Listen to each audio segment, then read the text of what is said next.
Thank you. Beautiful as always. You never fail to move me.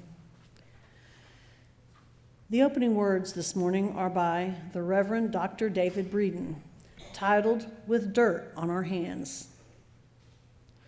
Come into this moment as if stepping into a garden at dawn, quiet, tender, open to what may grow. Let compassion be the flower we bend toward. We return as if returning to the soil, hands in the dirt, willing to tend what needs tending. Here, today, we gather to remember that the most delicate blooms require daily care, that attention is the water of love, that we are still learning how to care. Come, let us begin again in love, tending to the garden of the heart and the heart of compassion. As the song leaders come forward, please note that the opening hymn, number 331, is not one we sing frequently, so Gary will play it through once before we sing all 3 verses. The words should be on the screen as well as in the gray hymnal. Please rise and body your spirit for hymn number 331, Life is the Greatest Gift of All.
I've asked Adele DeSalvo to light the chalice for us today.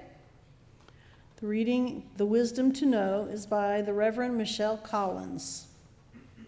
We light this chalice as we learn to hold both tenderness and strength.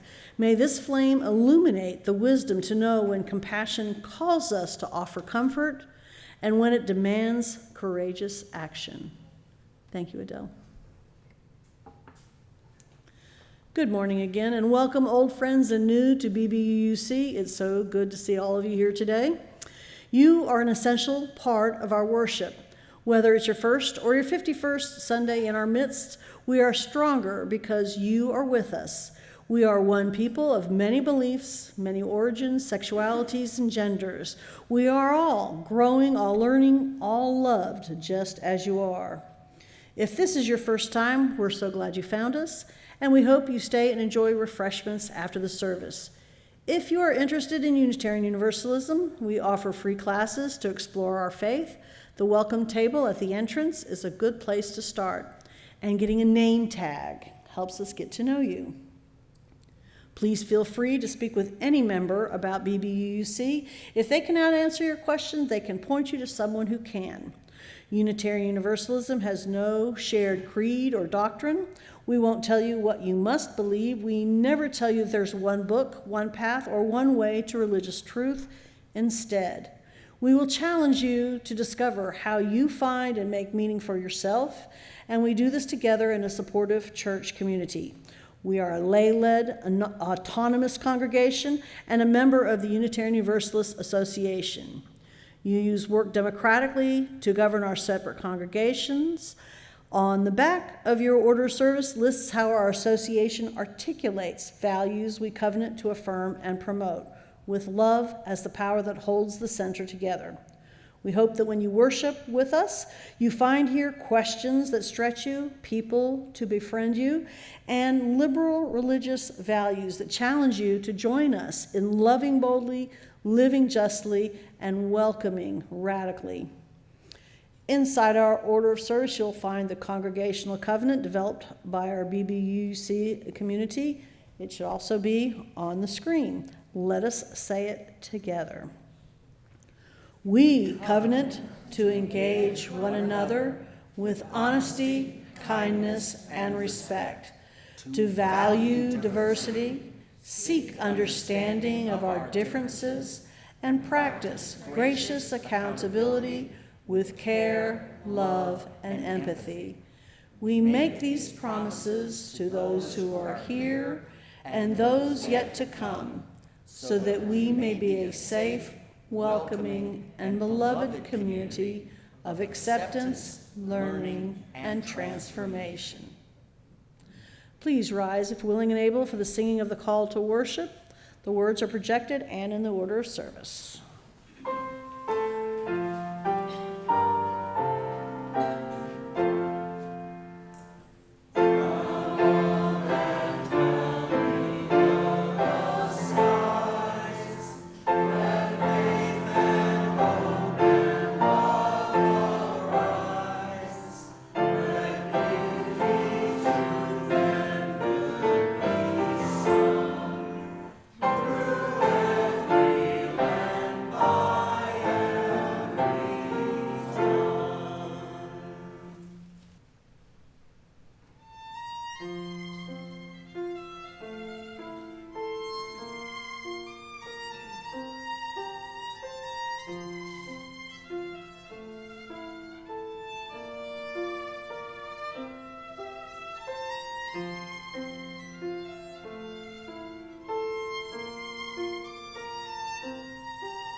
Gosh, all you can say is wow.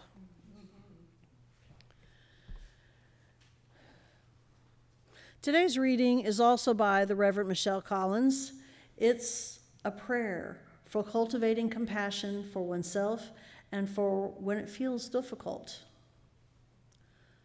Source of love, we come carrying the weight of our own harsh verdicts, guilty, insufficient, forever falling short of some impossible standard. We, who would never speak to a friend the way we speak to ourselves in the dark hours before dawn. There is a tenderness we save for others that we ration from our own souls. A forgiveness we grant freely to strangers when our own mistakes echo endlessly in memory's courtroom. We have learned to be generous with everyone but the person in the mirror. Teach us the revolutionary act of self-befriending. When shame whispers its familiar poison, may we remember we are not our worst moments. We are not the sum of our regrets. We are beloved, imperfect, gloriously human, worthy of the same gentle mercy we yearn to give the world. May we learn that loving ourselves is not vanity, but necessity, the deep well from which all other love must flow. Spirit of community, we name the truth. There are people who make love feel impossible, who push every button we didn't know we had, who seem almost designed to test the very limits of our humanity. Our hearts contract around these relationships like fists protecting old wounds that never quite healed. We itemize their faults, build cases for our justified anger, forget that they too were once children who needed tenderness. Grant us eyes to see past the armor to the wounds beneath. Help us recognize that cruelty is often just pain that has nowhere else to go, that the hardest people to love are frequently those who most desperately need it. This does not mean accepting harm or abandoning boundaries, but may we find the fierce grace to hold both protection and compassion, remembering that even the most difficult souls are traveling their own mysterious journey toward healing. When love feels impossible, help us to choose dignity anyway. When understanding fails, let kindness remain. The offering we take each Sunday is an opportunity to recommit to this place and to these people. It is as much a ritual as singing together, lighting our chalice, or reciting our congregational covenant. It is a reminder of that form of love we call generosity. It is how we show that we believe it is important to worship together, to help our community, and to say yes to the values of our faith. There are several ways to contribute, including the QR code in the order of service or on the church website. We still pass the plate during our worship service to make a community expression of thanks for the blessing of abundance. Today's offertory ushers are Chuck Smithers and John Wrightington. The offering will be followed by hymn number 123, Spirit of Life.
Hi. Reverend Kaaren Anderson begins her sermon with a reading that she wrote. It's a love letter she sent to a complete stranger in December of last year. She'll give you a background on it in a minute, but here's the letter. Dear Tammy, I'm so sorry to hear of your recent horrific experience with fire and the aftermath of recovering from such extensive burns. I can't imagine how painful that is. So your will and determination to make it through this are remarkable. Your daughter has told us that you are a trooper. A trooper. I hope you heard the extra meaning in that. Someone who can make it through thick and thin, who leads others forward when they feel downtrodden and in despair, even themselves at times. You are clearly a force of nature to start to make it through the other side of this, and a shining star for how difficult it is to keep on keeping on through adversity. It sounds like there is to be more surgery for your hand, so I'm hoping that keeps progressing and healing. During this holiday time of much happiness and sometimes forced joy, I hope you can take some time for yourself and realize that you are a wonder, a miracle, a gift to the universe, that you are the epitome of resilience and strength. So shine on, darling, breathe, and feel how connected you are to those of us who don't know you, but hold you in our hearts and minds with love and compassion. Thanks for being a light onto the world, Tammy. You are loved. XOXO, Kaaren. Okay, let me explain that a little better. This last holiday season, I did a spiritual practice of writing love letters to strangers, mainly because I was intrigued by a young woman named Hannah Buckner, who started an organization called The World Needs More Love Letters. It exists, you can look it up. In December, she had the 12 days of letter writing. Anyone could participate in this endeavor. The recipients of these love letters were recommended by a family member or a friend because their family member or friend could especially use some extra love. And indeed, I was one of presumably hundreds, if not thousands of people who participated in this worldwide. And then on Christmas Day, these people were delivered hundreds of love letters by complete strangers as their Christmas present of sorts. And I've continued this practice every month since last December. At first, I did it as a discipline of goodwill and working toward that dictum of Jesus' highest commandment to love your neighbor as yourself. Every month, there are 2 or 3 new people with a little description of who they are, what they are facing currently, what they are facing in the future. And by facing, I mean there were serious tragedies that had befallen these people. Fires, accidents, complicated surgeries, caring for a family with a disability or illness. There were emotional challenges too, depression, anxiety, mourning, loneliness, isolation, and there were financial challenges, loss of a job, extreme drops in income, or a divorce that led to rocky financial stability. And all of the recipients were wrestling with some significant challenge. So, each month, I look online to see who the new people are. I read about their trials and travails, and I sit down and I write them a note. Sometimes I'd pound one out in 10 minutes. Sometimes it would take 45. The writing never felt like a burden or an obligation. It felt strangely liberating and, well, connective. We need a better word in English than connective, because with each letter, I felt like I was becoming a true neighbor, or even a faraway friend, because of how much love and compassion I now hold for them. And as I've reflected on that, I've tried to figure out, why is that? What made it so easy to feel close to them and have compassion for them? I think it's because they weren't just strangers. They were strangers whose story I now knew, which means they weren't really strangers anymore. And as I kept thinking about all this, it left me with a pickle. It left me asking myself, what do I do with the strangers who stay strange? Or to put it another way, if knowing someone's story is the key to having compassion for them, are we doomed when it comes to people whose stories we will never know? Well, at first I felt really stuck. It seemed like we were a bit doomed. But then I thought about church. Or more specifically, I thought about being a minister. Let me explain. If there's one thing that being a minister has taught me, is that we all suffer. After over 20 years in the ministry, it's hit me that nobody escapes what I call the big three, the triad of mental health issues, addiction, or abuse. For some people, it's all three. For others, it's just one. But somewhere in people's larger family system or circle of friends, there is always at least one of these big three that has played out in their life. More often than not, it's playing out right now or in the near past. And yet, when we think of strangers, the lady bagging our groceries, the meter reader who's checking our electrical outlet, our usage, the older woman who sits on the bench outside the grocery store, the loan officer at the bank, we almost always forget that. At least I forget that. I forget that everybody is living with some story of struggle that deserves my empathy and compassion. Or to put it another way, ministry has taught me that I know people's stories without literally knowing their stories. All I have to do is remind myself that my circle of family and friends is not unique. It's going to seem like a leap, but this is, I think, where Jesus comes in. You see, for a long time, Jesus' call to love our neighbor as we love ourselves, it never made sense to me.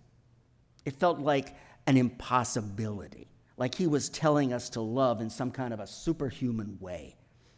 But now, I think Jesus' commandment was less about ramping up my ability to love and more about ramping down my assumptions about difference, about how different neighbors are. The Christian theologian and writer Richard Beck gets at this. He writes the following regarding the commandment to love thy neighbor as thyself. Quote, Jesus is trying to blur the boundary between self and other. Jesus is trying in this great commandment to form an identity relationship between self and other, to see our lives as intertwined. The hallmark of this fusion is empathy, the ability to stand in another person's shoes and ask the simple question, if this were me, what would I want? Unquote. This intertwined relationship we usually hold only for those we know intimately. We can stand in their shoes because we know their shoes. We can offer them our compassion because we know they deserve our compassion. They, in this sense, have earned it. So compassion out of the blue for someone I don't know intimately? Well, how could I even begin to do that? I have no idea if they've earned it or if they deserve it. And yet, this is exactly the mindset that I think Jesus was trying to break us out of. He wasn't saying you should love your neighbor as yourself. He was saying you can love your neighbor as yourself. You don't have to wait until you figure out if they deserve your compassion, because you already know they deserve it. And how do you know that? Well, because you know they suffer. And how do you know they suffer? Well, because everybody suffers. It's all about, as Richard Beck put it, allowing those boundaries to blur. Or as I said before, it's all about reminding yourself that you know their story without having to literally know their story. So that's complication number one that my love letter practice left me with, and how I sorted it out. There's another complication. The people who were nominated to receive the love letters had nominations that were written in compassionate terms, as in the stories were shared by someone who already loved them, and so we're presenting them in a loving light. But when we meet strangers, that loving light just isn't there. It's often more of a gray, dingy light. That list of strangers I brought up a bit ago, the lady bagging our groceries, the meter reader, the old woman outside the grocery store, the loan officer at the bank, well, truth is, we often catch them on a bad or normally exhaustive day, which means they are likely to be mean, rude, dismissive, or indifferent. Far from being bathed in a heartwarming light, they aren't even bathed in a likable light. So once again, if that's the story I'm presented with, how the heck am I supposed to stir up compassion for them? Well, again, Jesus came to my rescue, because I remember he didn't say, like your neighbor. He said, love your neighbor. And the difference between like and love is frankly vast. A colleague of mine gets at this so well. He was talking to a larger group of us on the topic of love, and he said, like is when you know the best side of someone and like them because of that. Love is when you see the worst side of someone and not just love them despite it, but because of it. Another way of that is saying this: like is often about positive and attractive traits, but love is about holding one another in our wholeness. It's not just the pretty, the fun, or the convenient parts of the other person, but all of their messy bits as well. I was reminded of what the Buddha said about this when he was asked, what is the difference between like and love? And he said, when you like a flower, you just pick it. When you love a flower, you water it daily. That is, the one who understands this understands life. So what's he saying here? I think he's trying to get us to see that we can detach likability from compassion. Or to put it another way, I think he's trying to get us to see that we don't have to like someone to root and care for them. The challenge to distinguish between like and love has come into my life multiple times, but I don't think more so than when I was starting in the ministry. I was doing an internship of sorts with a colleague in New York City, and he asked me to go visit a parishioner who was particularly, let me say, salty. This person was never in a good mood, quick to judgment, criticism, and often treated my mentor with disrespect and sass. My visit with him wasn't much better, but I remember sitting down with my colleague later and asking him, how do you show up for that guy when he's in the hospital and sick? What gets you there besides obligation? and duty. And he said to me, I see ministry as a commitment to my congregation to live into Jesus' dictum, to love your neighbor as yourself. I don't always have to like my parishioners. The truth is, I don't like some of them very much, but I do have to love them. Not because I'm obligated or duty-bound or because I'm getting paid for it, but because there is a spiritual discipline in it of showing up with a genuine desire to support their growth and betterment, a genuine desire for their path to be easier, and a genuine desire to do what it takes to make it easier. That's how I think of love, which is greater than whether I like them or not. I see it as central to my calling and work. That right there was probably the best piece of advice I ever got in the ministry, and one that I've tried to keep true to my own call and heart. It helps me remember I don't have to like the folks in my congregation all the time, but I am called to love them all the time. Which again doesn't mean that we have to enjoy each other, but instead means that we want the best for each other, whether people have earned it or not. Well, here's the thing, though, friends. I have found it tremendously challenging to take that outside the congregation's walls. I have the blessing of knowing many of my parishioners' stories so that when they aren't having the best of days because I know their story, I can give them slack. I can put their not-so-great behavior into a wider frame. So yeah, it's the challenge, it seems to me, for all of us, is how do we quite literally take this challenge outside of our walls? How do we get there? How do we live into this bizarre and challenging call to love our neighbor even when we don't necessarily like them? Well, simply put, I think it takes practice. It's not something we can think ourselves into or that I could talk us into. So with this need for practice on my mind, I found myself taken back to memory. Here it is. A couple of years ago, in the dead of winter, I met a parishioner at the church I was serving in Rochester, New York. We were going to a Soul Matters meeting at our partner church about 30 miles away. And we were going to leave our car at a bus lot near where I lived so we could travel together to the meeting, and then I could drive her back. We could each go our own way home from the bus lot after the meeting. So I got into my car in Rochester. She got into hers and followed me down to the bus lot. Now, it was snowing heavily.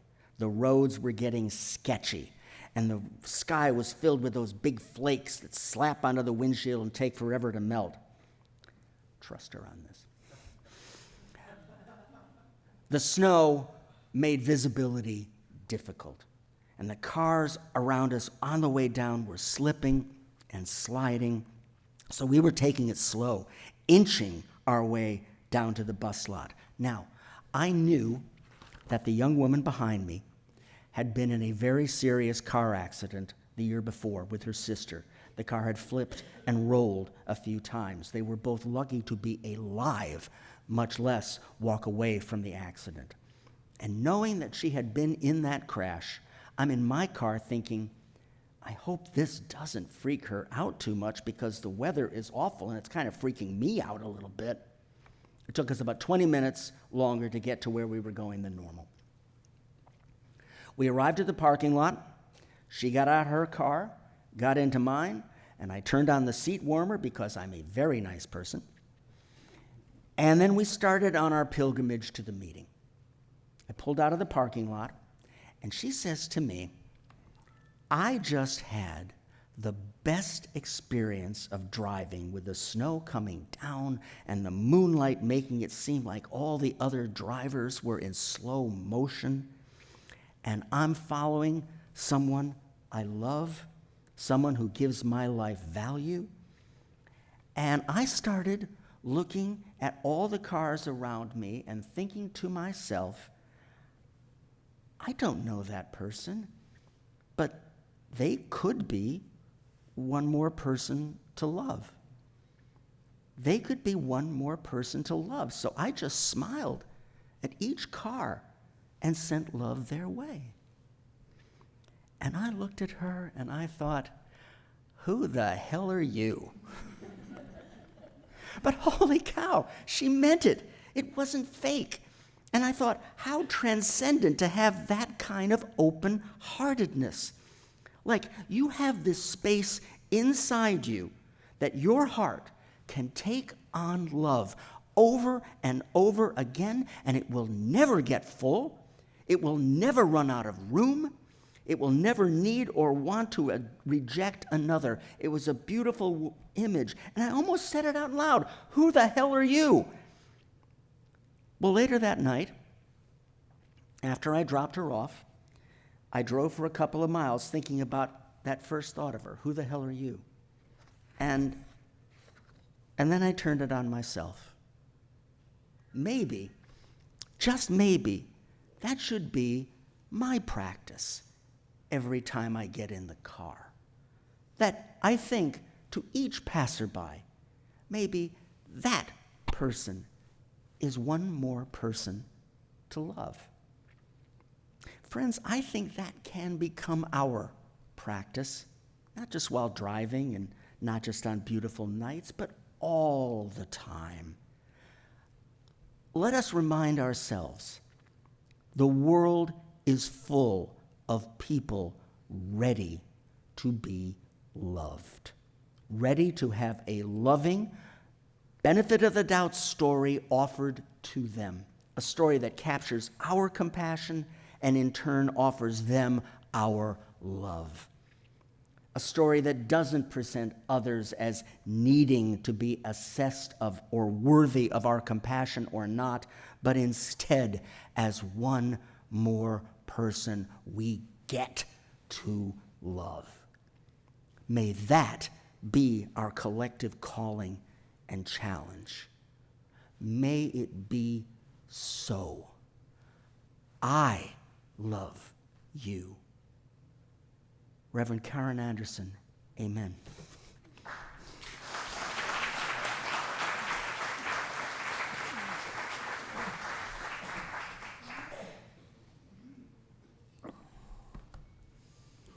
Will the hymn leaders return to the dais as we rise one more time in body or spirit to sing the closing hymn, number 299, Make Channels for the Streams of Love.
As Adele comes forward to extinguish the chalice, please embrace these closing words by the Reverend Dr. David Breeden, titled Tending.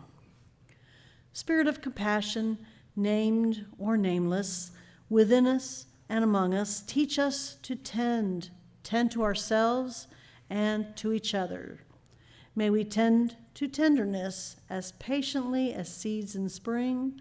May our hearts be soft enough to feel another's ache, strong enough to hold that ache with grace. When we fail, may we begin again gently, with compassion for ourselves.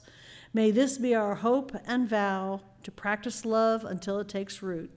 Go in peace. Amen, namaste, and blessed be.